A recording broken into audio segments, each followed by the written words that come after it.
नमस्कार, मैं शीतल पी सिंह, सतहिंदी.com पर आपका स्वागत है। मित्रों, आजकल एक और चर्चा, हालाँकि इस समय दुनिया में बहुत सारी चर्चाएँ ऐसी हैं जो प्रमुखता लिए हुए हैं समाचारों में, लेकिन एक और चर्चा है जो भारत और चीन से संबंधित है और भारतीय और चीनी रिश्तों से संबंधित है। वो एकाएक सारी दुनिया के पटल पर, खासकर भारत और चीन के पटल पर तेजी से उभर के आ गई। वो प्रसंग है दलाई लामा का। दलाई लामा हालाँकि खबरों के नेपथ्य में जा चुके थे काफ़ी समय से और मोदी जी के आने के बाद शुरुआती जो वर्ष रहे, पहले 5 वर्ष में, उसमें तो जैसा वो चीन से रिश्तों को सुधारने के क्रम में थे, जिसमें शी जिनपिंग भारत आए थे और मोदी जी वहाँ गए थे और फिर कई बार आदान-प्रदान हुआ था, अहमदाबाद झूला-वूला झूलने के कार्यक्रम हुए थे। लग रहा था कि कुछ ऐतिहासिक चीज़ें होने वाली हैं, कुछ ऐतिहासिक परिवर्तन होने वाले हैं और उसमें एक समय ऐसा आया था कि डायरेक्टिव सरकार के आए थे कि जो चीनी वो तिब्बती प्रदर्शनकारी बीच-बीच में एक तरह से कह सकते हैं सालाना रिचुअल की तरह चीन के नेताओं के आने-जाने पर कुछ प्रदर्शन वगैरह करते रहते हैं और कुछ अपने खास दिनों पर करते रहते हैं, उसको भी रोक दिया गया था और बड़ी मुश्किल से उनका थोड़ा बहुत उसमें हो पाया था। मीडिया में भी एक तरह से कुछ इशारा था, कुछ शांति थी।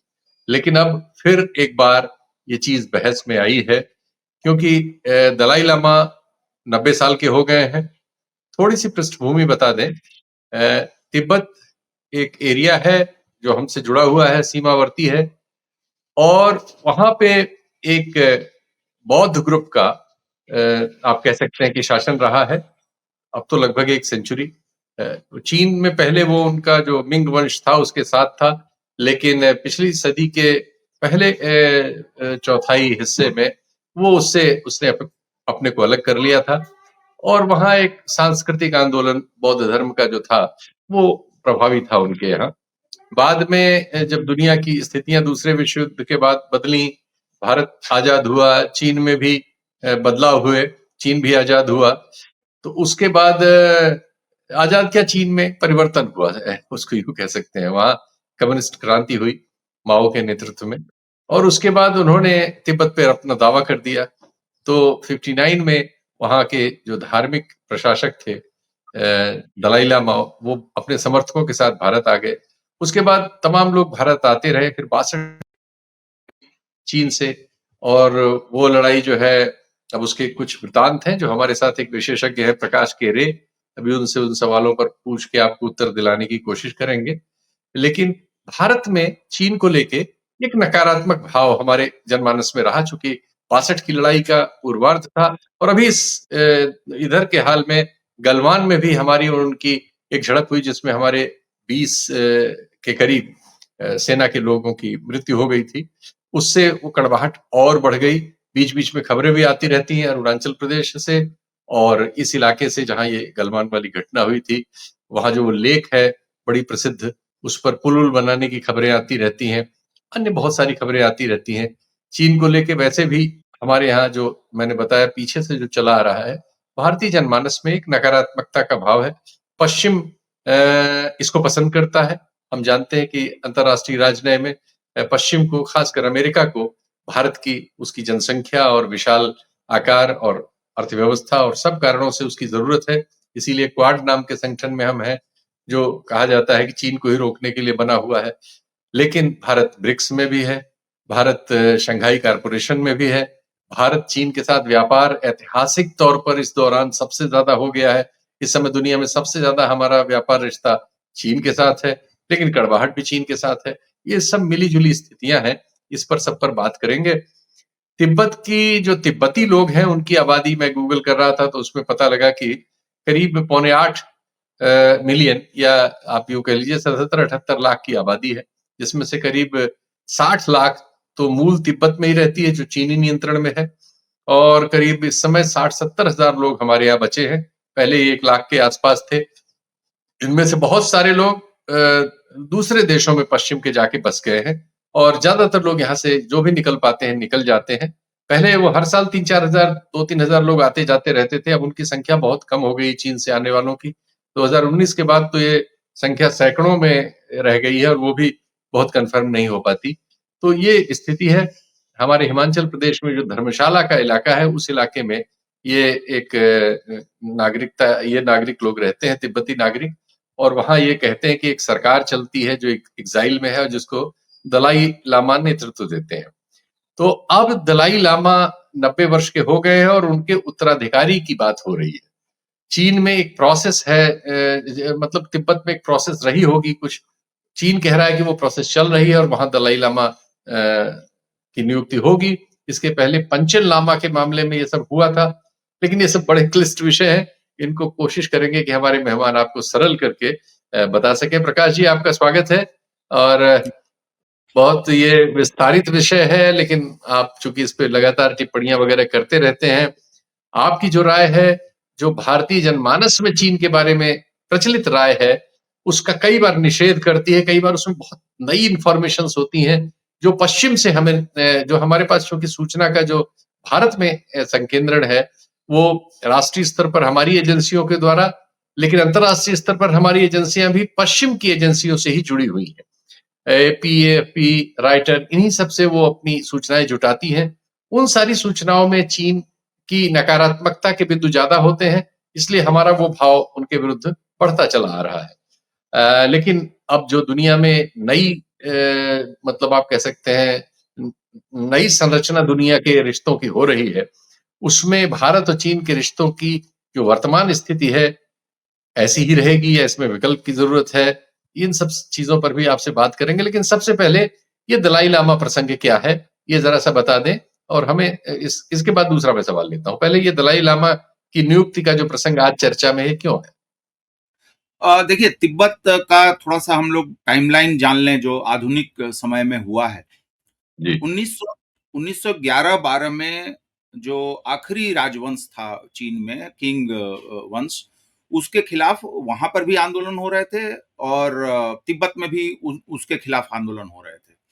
1912 में शासन खत्म होता है, वहां पर नेशनलिस्ट गवर्नमेंट आती है चीन में, और यहाँ पे जो 13वें दलाई लामा थे, उन्होंने स्वतंत्रता की घोषणा कर दी। और जो भी उनके ऑफिशियल्स, किंग वंश के ऑफिशियल्स वगैरह थे, उनको एक्सपेल्ड कर दिया गया वहां से। उसके 1-2 साल बाद 1913-14 में शिमला में एक बैठक होती है, जिसमें कि उस समय रिपब्लिक ऑफ चाइना जो था, वो उसके रिप्रेजेंटेटिव्स और तिब्बत के रिप्रेजेंटेटिव्स और अंग्रेजी हुकूमत जो हमारे यहाँ थी, उनके रिप्रेजेंटेटिव मिले।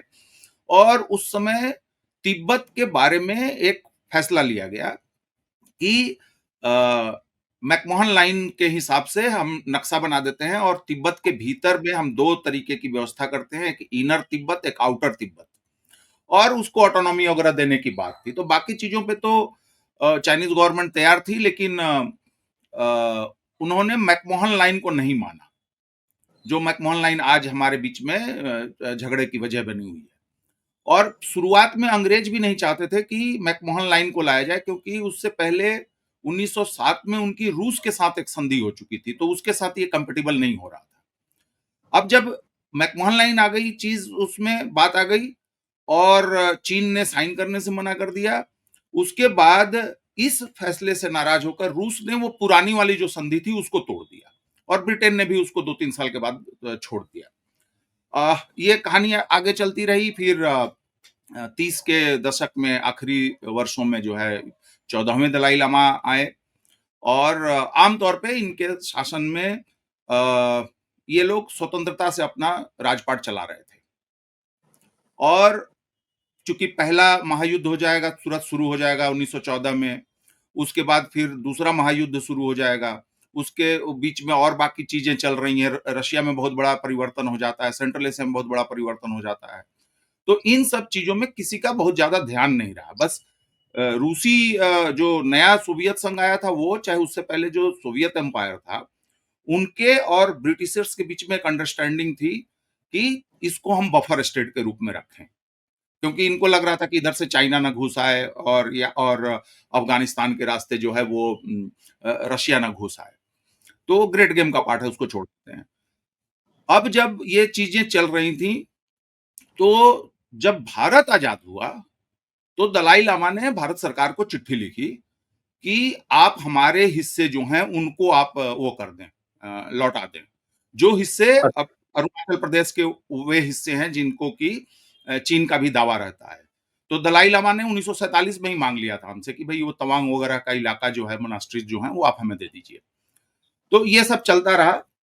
1949 में जब वहाँ पे माओ के लीडरशिप में जब कम्युनिस्ट जीते सिविल वार में और उसके बाद, तो उन्होंने अ, घोषणा कर दी कि तिब्बत स्वतंत्र नहीं रह सकता है, वो हमारा हिस्सा है और उसको उन्होंने एनेक्स कर लिया। लेकिन अभी मिलिट्री नहीं घुसी थी, कुछ इलाकों में ही मिलिट्री घुसी थी और बहुत कुछ सालों तक इनके बीच में बातचीत चलती रही, दलाई लामा, पंचेन लामा और माओ की जो गवर्नमेंट थी उनके बीच में। अ, लेकिन जो फ इनके बीच में जो करार हुआ था, अब आरोप है, ये कहते हैं कि उन्होंने तोड़ा, वो कहते हैं कि इन्होंने तोड़ा, जो भी था, उसमें मेन इम्पोर्टेंट बात ये थी जिसको कि हम लोग आम तौर पे नकार देते हैं कि और इस पर तमाम तरीके की किताबें, रिसर्च और सब कुछ आ चुका है कि 95% जो आबादी होती थी वहाँ पे, वो दास होती थी या गुलाम होती थी। और जो भी लैंड था वहाँ तो आप जानते ही हैं कि कोई उपजाऊ ज़मीन तो उस तरीके से है नहीं। तो जो भी ज़मीन थी वो या तो बौद्ध मठों के पास थी या वहाँ के एलीट लोगों के पास थी। तो जब ये लैंड रिफॉर्म्स की बात आई और सर्फों को उनको दासों को जो है स्वतंत्र करने की जब डिमांड रखी चीन ने, तो उस पे तकरार बढ़ गया और ये भी कहा गया कि भाई आप मठों की जमीन ना दखल करें, ना बांटें उनको लोगों में। झगड़ा बढ़ते-बढ़ते अल्टीमेटली वहाँ पे मिलिट्री भी रहती थी कुछ संख्या 10,000 20,000 फिर उन्होंने अपने कंस्ट्रक्शंस के काम शुरू कर दिए और हमें एक चीज़ और याद रखना चाहिए कि ठीक यही समय है जब कोरिया में सोवियत संघ, चीन और अमेरिका की युद्ध उसका उसकी लड़ाई चल रही है। 1950 से 1953 तक वो बहुत भीषण लड़ाई हो रही थी वहाँ पे। नहीं, तो पहले तो वहाँ फ्रांसीसी थे ना कि अमेरिकन ही शुरू से थे? नहीं, अमेरिकन्स नहीं थे। जब सेकंड वर्ल्ड वॉर हुआ तो आधा कोरिया सोवियत संघ के पास गया और आधा कोरिया पे अमेरिकन्स का कब्जा हुआ। तो ठीक। उनके बीच में अब झगड़ा शुरू हो गया कि पूरा कोरिया लेना है, उन्होंने चाहा कि पूरा कोरिया ले लें। तो ये सब चल रहा था।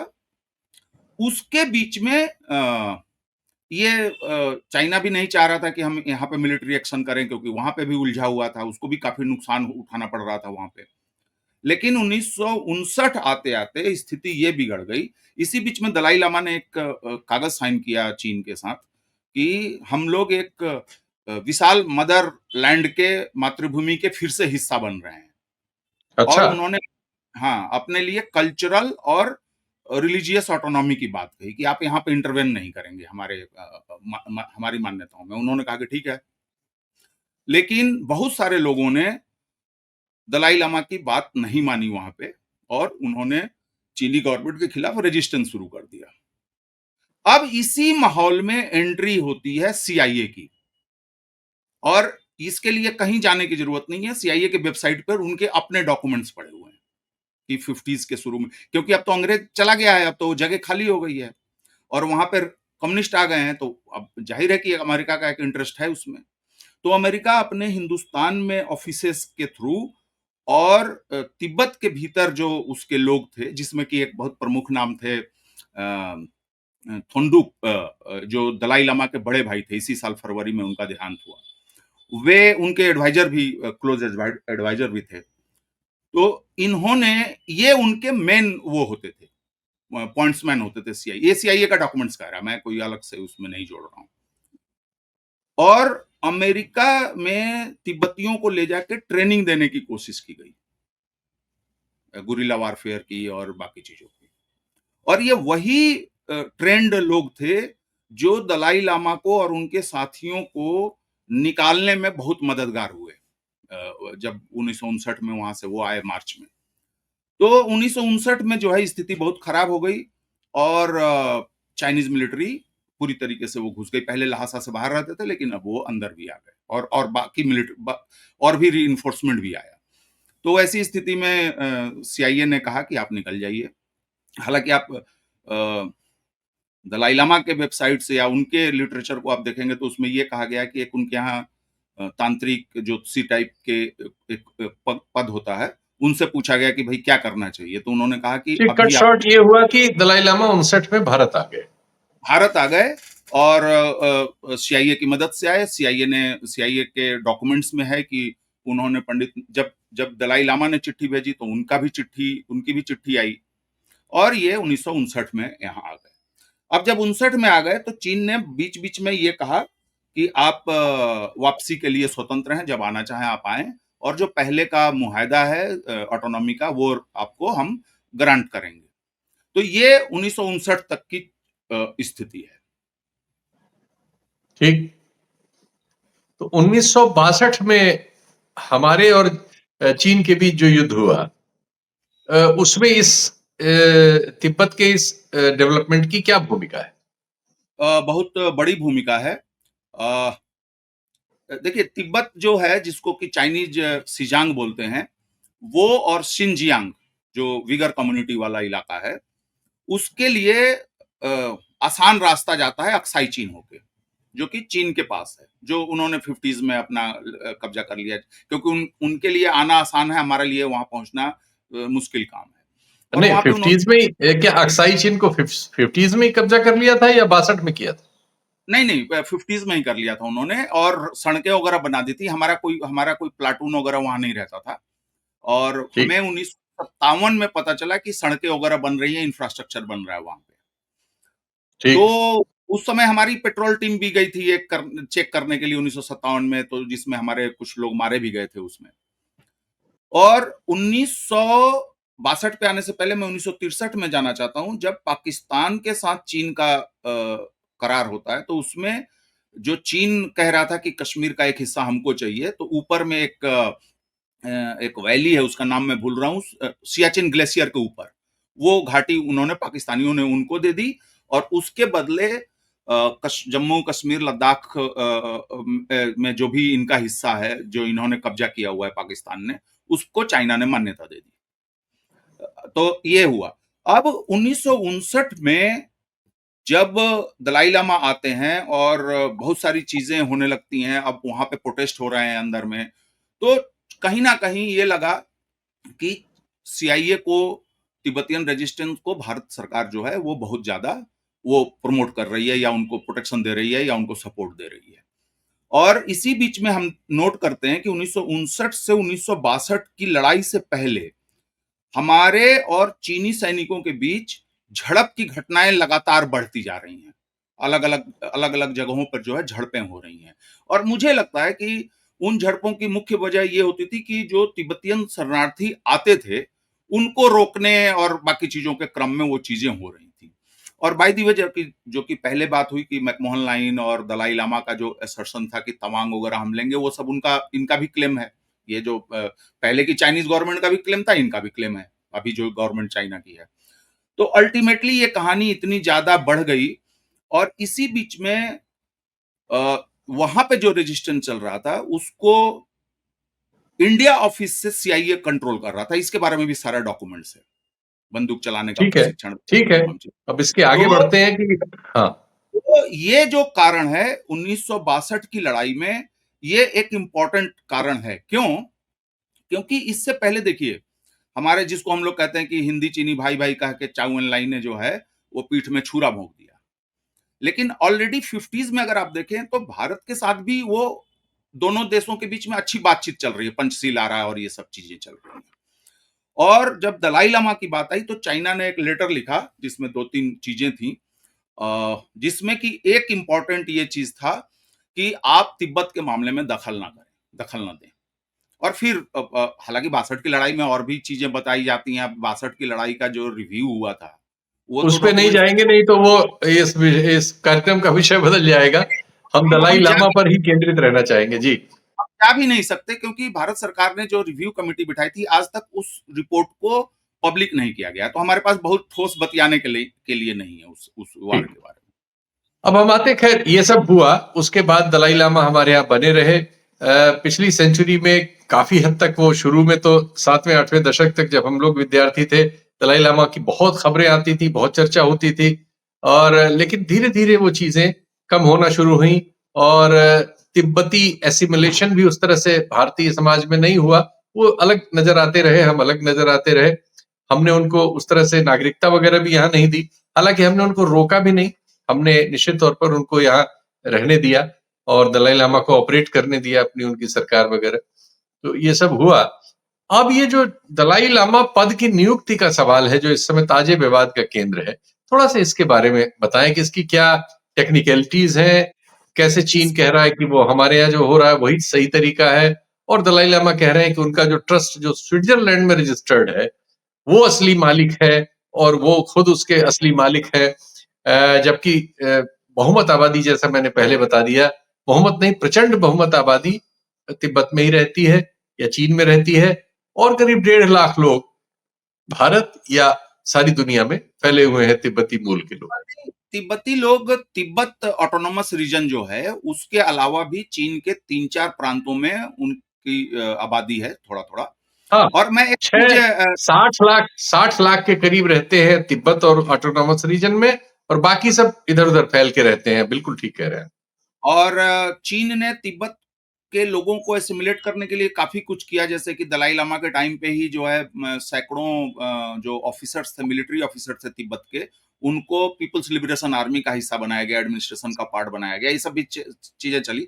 लेकिन दलाई लामा के चयन पे आने से पहले मैं एक चीज और जोड़ दूं कि तिब्बत का मसला सिर्फ तिब्बत का मसला नहीं है, वो एक जियोपॉलिटिकल खेल का हिस्सा है। अब जब चीन संयुक्त राष्ट्र से बाहर था, अमेरिका उसको मान्यता नहीं दे रहा था उस गवर्नमेंट को, तो अमेरिका का सपोर्ट पूरा पूरा तिब्बतियन मूवमेंट को मिल रहा था। जी, जी, जी, लेकिन फंड वगैरह करते थे, ऑफिशियल रिकॉर्ड है ये तो ठीक है। हाँ, लेकिन 70 के दशक में रिचर्ड निक्सन के एडमिनिस्ट्रेशन ने ये कोशिश शुरू कर दी कि हम जो है चीन के साथ ओपन अप करेंगे, जिसमें कि निक्सन की वो यात्रा होती है, उसमें हेनरी इसलिए कि किसिंजर। वो सोवियत सोवियत संघ और चीन में तब तक कड़वाहट आइडियोलॉजिकल शुरू हो गई थी और अमेरिका उसको इनकैश करना चाहता था। सोवियत संघ के खिलाफ उस जमाने में चीन को अपने साथ रखने के लिए ये बात हुई थी। वो भी था, और दूसरी चीज ये थी कि अमेरिकी बिजनेस अंपायर को आगे बढ़ाने के लिए जो रिसोर्सेज चाहिए थे, लोग चाहिए थे, मार्केट चाहिए, तो उसका भी प्रेशर था। सिर्फ ठीक, सोवियत संघ तो ठीक, एक ठीक, फैक्टर है। ठीक। तो चीन ने इसके बदले में, माओ ने जो शर्त रखी अमेरिका के सामने, वो ये था कि आपको वन चाइना पॉलिसी मानना पड़ेगा, जो हम लोग भी मानते हैं one China policy. One China policy का मतलब कि ताइवान भी चीन का हिस्सा है और तिब्बत तो है ही है, क्योंकि वो तो एनेक्स कर ही चुका था। तो माओ ने कहा कि भाई अब ये जो आपका सीआईए का ऑपरेशन चल रहा है और आप लोग जो ये प्रोपेगेंडा कर रहे हैं, इसको आप कम कर दें। तो प्रोपेगेंडा तो कम नहीं हुआ, लेकिन सीआईए ऑपरेशन बंद हो गया। तो खुद दलाई लामा ने ऑन रिकॉर्ड कहा था कि ये अमेरिकी जो थे वो हमारी स्वतंत्रता के लिए हमें मदद नहीं कर रहे थे, ये अपने स्वार्थ के लिए ये सब कर रहे थे। बहुत नाराज हुए थे जरा दलाई सा लामा वन इस। चाइना पॉलिसी पर थोड़ा-सा मैं भी इलैबोरेट कर दूं और आपसे भी समझवा दूं उनके दर्शकों को। वन चाइना पॉलिसी का मतलब ये है कि जो ताइवान है, जिसको लेके अब खबरें आती रहती हैं चाहे जब, चीन ने उसी समय जैसा अभी प्रकाश साहब ने बताया कि जब अमेरिका ने डोरे डालना शुरू किए चीन पर, तो चीन ने ये शर्त रखी कि आपको दुनिया में एक चीन की पॉलिसी माननी पड़ेगी। एक चीन माने ताइवान अलग देश के रूप में एक्ट नहीं कर पाएगा और ताइवान आज तक अलग देश के रूप में एक्ट नहीं करता। ठीक है, एक भौगोलिक इकाई जिसमें तमाम चीजें होती हैं, बिजनेस है, सब है, लेकिन वो एक चीन वाली पॉलिसी सारी दुनिया में लागू है, जिसको भारत ने भी तत्वगत्वा मान्यता दे रखी है और बाद में अटल जी के जमाने में हमने तिब्बत को भी अंगीकार कर लिया था कि वो चीन का पार्ट।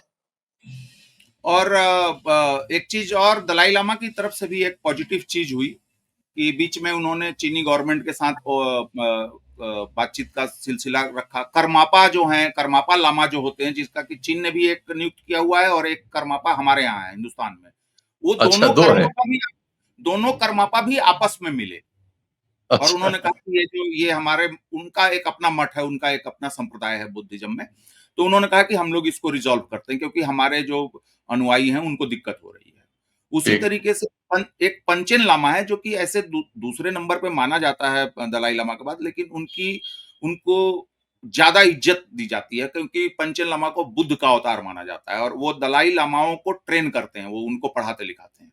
ओके। तो पंचेन लामा जो दलाई लामा ने नियुक्त किया था, उस पंचेन लामा को चीन ने पढ़ा लिखा के, और उन्होंने ऑफिशियल बयान दिया कि वो एक अच्छी जिंदगी, सामान्य जिंदगी जी रहे हैं, बहुत इज्जत से पढ़ाई लिखाई करके एक अच्छी जीवन जी रहे तो हैं। वो चीन में और रहते हैं? वो चीन में रहते हैं, लेकिन मतलब वो पब्लिक लाइफ नहीं है उनका, अपना प्राइवेट सिटीजन है, वो प्राइवेट लाइफ है। लेकिन एक दूसरे पंचेन लामा को उन्होंने नियुक्त किया हुआ है, जो नेशनल पीपुल्स कांग्रेस, जो वहां की सबसे बड़ी पंचायत है, मैंने संसद है, उसके मेंबर भी प्रशासनिक हैं वो। इकाई। हम्म। नहीं, प्रशासनिक इकाई नहीं, हमारी पार्लियामेंट की तरह है, जो साल में एक बार दो पार्लियामेंट बार। की तरह उनकी, हाँ, ठीक। तो पंचन लामा उसके भी मेंबर है। अभी कुछ पिछले ही महीने वो सी जिनपिंग से मिलने भी गए थे, और सी जिनपिंग ने भी उनकी बड़ाई करी, उन्होंने भी उनकी बड़ाई करी। और देखिए, बहुत सारी बातें कही जाती हैं कि तिब्बती अपनी भाषा नहीं बोल सकते, जबकि चीन के नोट पे ही तिब्बती और वीगर लैंग्वेज में और सब जगह 5-7 लैंग्वेजेस हैं, माइनॉरिटी लैंग्वेजेस। और तिब्बत के इंफ्रास्ट्रक्चर को, अभी हमारे बहुत सारे लोग जो गए थे, हिंदुस्तान के पत्रकार, जो कैलाश मानसरोवर यात्रा शुरू हुई है, और लहासा वगैरह तो में भी घूम के, वो यानी जानते। आपकी बातचीत से मुझे ऐसा लग रहा है कि आने वाले दिनों में 2 दलाई लामा हो जाएंगे। एक दलाई लामा जो वर्तमान दलाई लामा नियुक्त धर्मशाला में करेंगे, और एक दलाई लामा जिसको चीन के ग्रुप से कह सकते हैं, चीन में नियुक्त देखिए, किया जाएगा। बहुत साल पहले, मतलब बहुत साल पहले क्या, 2-3, 1-2 सदी पहले, 2-3 सदी पहले कोई डिस्प्यूट हुआ था दलाई लामा को नियुक्त करने के मामले में। तो उस समय जो है, एक फैसला लिया गया था कि क्या प्रोटोकॉल होगा। तो चीन का अभी कहना है कि उसी प्रोटोकॉल को मानना पड़ेगा, प्राइवेट एनजीओ जो है इसका फैसला नहीं कर सकता, जो दलाई ओह! लामा का है, जो 10 साल पहले हाँ, रजिस्टर। हाँ, चीन की ओर से ये ऑब्जेक्शन आता है कि ये जो है, जो दलाई लामा भारत में रह रहे हैं, इनका ये प्राइवेट एनजीओ है जो स्विट्जरलैंड में रजिस्टर्ड है, और ये जो है तिब्बत के भाग्य का, यानी उनके धार्मिक भाग्य का या सांस्कृतिक भाग्य का फैसला नहीं कर सकता, ये वो लोग कहते हैं। और ये कहते हैं और कि हम एग्जाइल में हैं, तो इसलिए हम कहीं न कहीं उसको अकाउंट खोलना ही था, हमने स्विट्जरलैंड में खोला हुआ है, तो वो क्या गलत है? ये 2 तर्क सामने हैं। जी। कुछ साल पहले नहीं, कुछ दशक पहले दलाई लामा ने, करीब 30 साल हो गए इस बात को, दलाई लामा ने कहा था कि हमको राजनीतिक स्वतंत्रता नहीं चाहिए चीन से, हमको सांस्कृतिक ऑटोनॉमी चाहिए। और दलाई लामा भी, और बहुत सारे देश भी समझने लगे कि खेल क्या चल रहा था। जैसे ही चीन में 1989 में उधर सोवियत संघ बिखरना शुरू हुआ था, और चीन में जो है हंगामा शुरू हुआ, तो दलाई लामा को नोबेल पुरस्कार दे दिया गया, ताकि उसमें आग में घी डालने के लिए कोशिश की जाए। और आप देखेंगे कि पिछले 15-20 सालों में आपको अब वो सब खबरें नहीं आती कि बहुत सारे बुद्धिस्टों ने अपने आप को आग लगा ली, या कुछ कर लिया, या प्रोटेस्ट, धरना करने लगे। और जनरेशन बदली है, तो उसका भी असर पड़ा है। क्योंकि वो जनरेशन अपने फ्यूचर के हिसाब से देखना चाहती है, और वो अतीत को छोड़ना चाहती है। बहुत जगह हम लोग बहुत जगह देख रहे हैं, जैसे कश्मीर में हम देख रहे हैं, और भी जगहों पे आप चेचनिया में देख लीजिए। जब जनरेशन बदलता है, तो अपना अपने हिसाब से वो फैसला लेगी पीढ़ी। और जो चाइनीज नेशन का उभार हुआ है, जो उसकी जो आर्थिक स्थिति बेहतर हुई है, उसके पास जो रिसोर्सेज बढ़े हैं, उसका जो बाजार बढ़ा है, उसके बेनिफिशियरी सब लोग हैं। जैसे अभी तिब्बत में आपको बताऊं कि तिब्बत की इकोनॉमी में सबसे ज्यादा जो कंट्रीब्यूशन है आज के डेट में, वो टूरिज्म का है। तो आप अंदाजा लगा सकते हैं कि कितने टूरिस्ट जा रहे हैं। और अभी तो स्थापित तथ्य है कि सबसे ज्यादा दुनिया में टूरिस्ट जो हैं, घरेलू या विदेशी टूरिज्म, चाइनीज करते हैं, और सबसे अधिक खर्चा भी करते हैं पर टूरिस्ट, उनका एवरेज है। तो उसका लाभ भी है। अब दलाई लामा के नियुक्ति के बारे में आप पूछ रहे थे, उसमें आमतौर पर यह है, बाकी तो उनकी जो भी काफी ये बात रह गई, तो क्या तिब्बत में टूरिज्म बहुत बढ़ा है इस बीच? कुछ आंकड़ा बहुत ज्यादा। बताएंगे? मैं आंकड़ा तो ज्यादा मेरे पास अभी ध्यान में नहीं है, लेकिन तिब्बत की इकोनॉमी में 20% से ज्यादा का कंट्रीब्यूशन जो है टूरिज्म सेक्टर का है, हॉस्पिटैलिटी ओह! इंडस्ट्री। ओह! और केवल रूल ये है, आप भी जा सकते हैं तिब्बत। अभी तो चीन ने कोई 65 देशों के लिए, एक तो बहुत सारे देशों के लिए उन्होंने वीजा फ्री कर दिया, एक तरफा, मतलब आपने किया चाहे नहीं किया, आपको कर दिया इस तरीके से। यूरोप के लिए किया है, लैटिन अमेरिका के लिए किया है, अपने जापान, कोरिया, इन सब लोगों के लिए किया है, जिनके साथ उसके अच्छे संबंध नहीं भी हैं, कभी कभी तनातनी भी हो जाती है। इंडिया के लोगों के साथ नहीं किया ना? नहीं, इंडिया के साथ नहीं किया है, लेकिन जो 65 देशों को उन्होंने एक वीजा फ्री अराइवल का जो दिया है, वो ये है कि हुँ। अगर आप ट्रांजिट कर रहे हैं चाइना से, तो चाइना के 50 से ज़्यादा शहरों में आप 1 दिन से लेके 10 दिन तक जो है वो आप वहाँ पर रह सकते हैं, घूम-फिर सकते हैं, आपको कोई स्पेशल वीजा की ज़रूरत नहीं है। तो इसीलिए तो उन चाइना 65 आप यानी उन 65 देशों के लोग। हाँ, हालाँकि हिंदुस्तान भी और बहुत सारे देश भी अब टूरिज़्म के लिए प्रयासरत हैं, तो हमने भी बहुत सारे देशों के लिए वीज़ा फ्री किया है। और जैसे कि सेंट्रल एशियन उज़्बेकिस्तान में आप जाइए, आप जाएँगे, पासपोर्ट देंगे, 1 मिनट के अंदर वो आपको वीज़ा दे देते हैं। क्योंकि टूरिज़्म आज के डेट में वो है। और देखिए चाइना अ, अच्छा है, बुरा है, वो आपका हमारा किसी का जजमेंट हो सकता है। लेकिन चीन ने अपने आप को ओपन अप करने के लिए पूरा वो किया है। विदेशी अमेरिकी पत्रकार, बाकी लोग कह रहा है कि स्टूडेंट भेजो आप अपने हमारे यहाँ पढ़ने के लिए, अपने लोगों को भेजो। बहुत सारे हिंदी में यूट्यूब बना रहे हैं लोग, जो ट्रैवल करते हैं, व्लॉग बनाते हैं।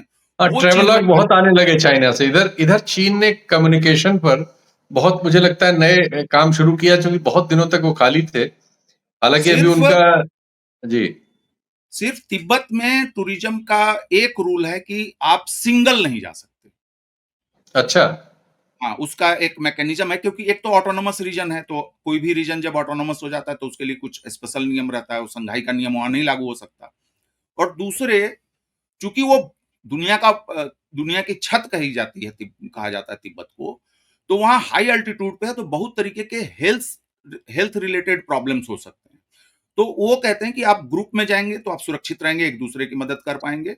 और जो प्रॉपर परमिशन लेकर आप जाएँगे, तो आपको ज़रूरत पड़ने पर वहाँ हर तरीके की मदद मिल सकती है। ये इस वजह से वहाँ किया गया है। अच्छा। और देखिए, अभी अभी भारत और चीन के बीच में जो अभी सुगबुगाहट हुई कुछ लगभग 1 साल से, तो उसमें सबसे पहली बात तो यही है ना कि कैलाश मानसरोवर यात्रा हम लोग फिर से शुरू करें और हाँ, वो जहाज़ों शुरू हुई। जहाज़ों का आना-जाना शुरू हो।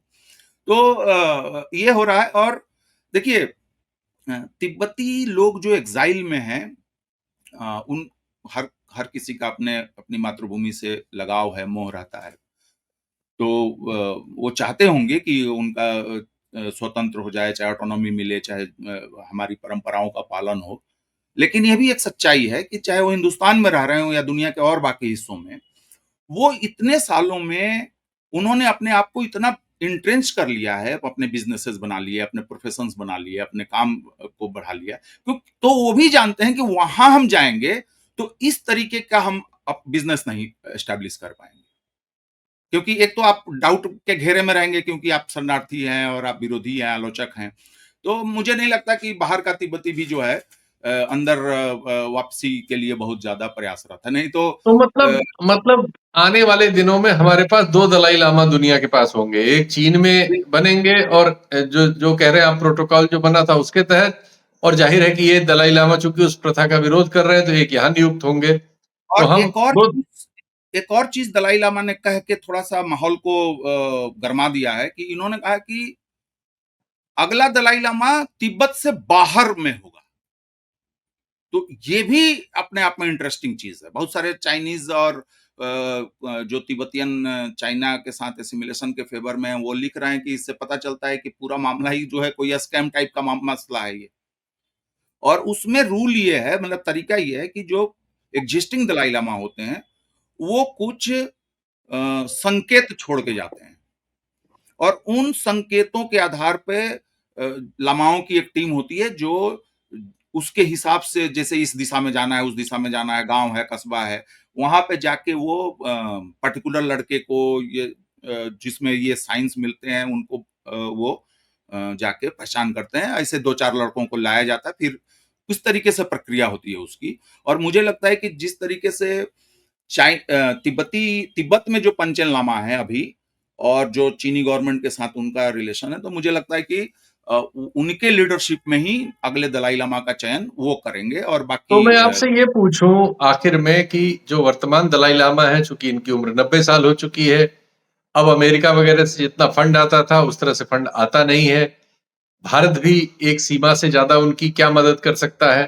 क्योंकि भारत खुद ही सीमा विवादों में अभी चीन से उसको तकलीफ है। चीन की इकोनॉमी बहुत बड़ी हो गई है, उसकी सामरिक ताकत भी बढ़ गई है और हाल की गलवान झड़प में हम लोगों को नुकसान हुआ है।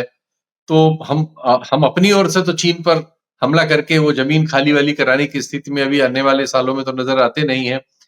अगर अंतर्राष्ट्रीय कोई परिस्थितियां नहीं बदलती, कोई बड़े लेवल पर भूचाल नहीं आता, जैसा इस समय अमेरिका और चीन के बीच एक विवाद चल रहा है, आर्थिक विवाद है अभी तो फिलहाल, अगर वो सैनिक विवाद वगैरह में बदलता है और उससे कोई चेंज होता है तो बात अलग है। वरना हम आपसे पूछना चाहेंगे कि ये दलाई लामा का और तिब्बती शरणार्थियों का जो भारत में बच गए हैं 60-70 लाख, नहीं नहीं, 60-70 हजार, सॉरी, इनका क्या भविष्य आप देखते हैं? देखिए, यह तो बात विदेश मंत्री जयशंकर कह चुके हैं सीमा विवाद को लेके कि 30 साल पहले जो नरसिंह राव के टाइम में जो समझौता हुआ था, वो समझौता 30 साल तक चला। कोई हमारा बाउंड्री पे कोई झगड़ा झंझट नहीं हुआ। तो मैं क्यों उसको तोड़ के ब्लेम अपने ऊपर लूं कि हमने उस समझौते को तोड़ दिया।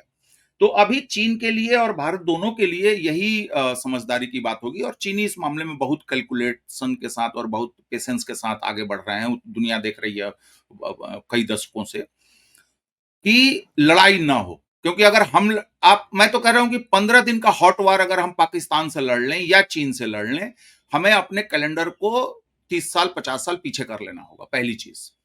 दूसरी चीज, आपने फ्यूचर बताया। देखिए, एक अच्छी बात क्या है कि जो हमारे यहाँ जो तिब्बती हैं, उन्होंने अपने आप को, कुछ लोगों ने नहीं किया। मैं जैसे देखता हूँ कि वो लोग वही वूलन का बिजनेस करना और ट्रेडिशनल चीजों का बिजनेस करना वो कर रहे हैं, जैसे दिल्ली में मजनू का टीला वगैरह में आप जाएं।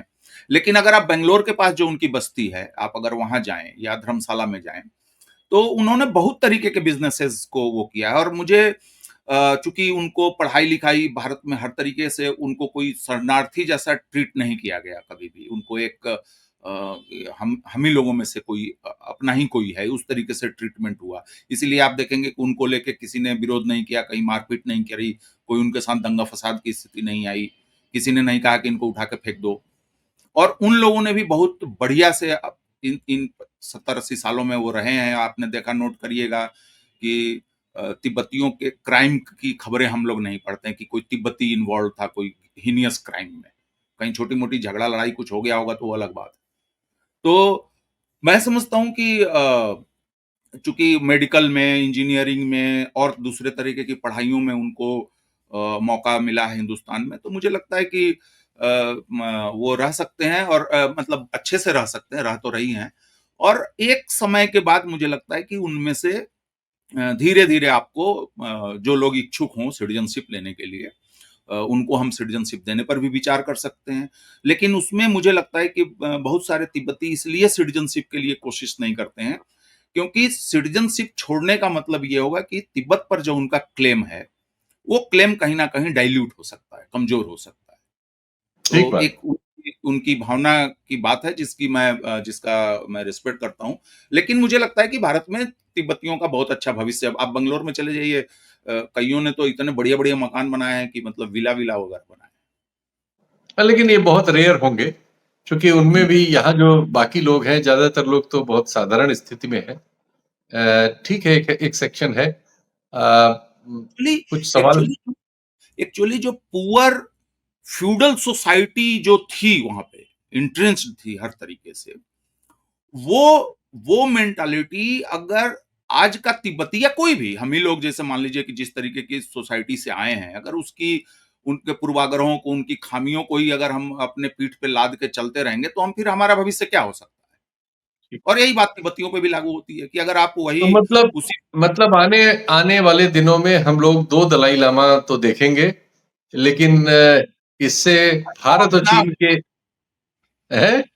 अच्छा हो कि वो ऐसा ना हो। और ऑलरेडी भारत और चीन के बीच में एक तनातनी का मामला बन गया है। जैसे कि इन्होंने जब बोला तो दलाई लामा ने बोला तो चीन की तरफ से बयान आया। चीन की तरफ से बयान आया तो हमारे अल्पसंख्यक मंत्री जो हैं, किरेन रिजिजू, जो कि खुद बौद्ध भी हैं और अरुणाचल से भी आते हैं, उन्होंने बोला कि भाई चाइना को इसमें जो है घुसने की कोशिश नहीं करनी चाहिए। ये दलाई लामा का मामला है, ये रिलीजियस इंस्टीट्यूशन है और उसमें उसको वो नहीं तो ऑलरेडी जो है एक बयानबाजी का दौर शुरू हो गया है और शुरू हो गया। मैं ज़रूर, समझता हूँ ज़रूर कि ये देखिए यही दलाई वजह थी लामा यही यही वजह थी कि हमने आपको पकड़ा और इस विषय पर कार्यक्रम किया। बहुत-बहुत धन्यवाद प्रकाश जी। आपके पास चूँकि काफ़ी रहता है एक कार्यक्रम में तो उसको कोई समेट सकता नहीं है और बहुत सारी आप ओपनिंग कर रहे थे। मैं धीरे-धीरे उनको दाब के ला रहा था कि अपने कार्यक्रम में मुद्दे पर ही उसको खर्च कराऊँ आपसे। तो फिर आपसे मिलेंगे। बहुत अच्छा लगा। नमस्कार। धन्यवाद।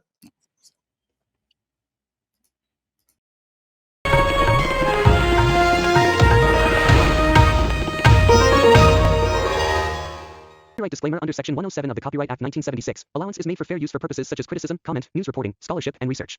Fair use is a use permitted by copyright statute that might otherwise be infringing.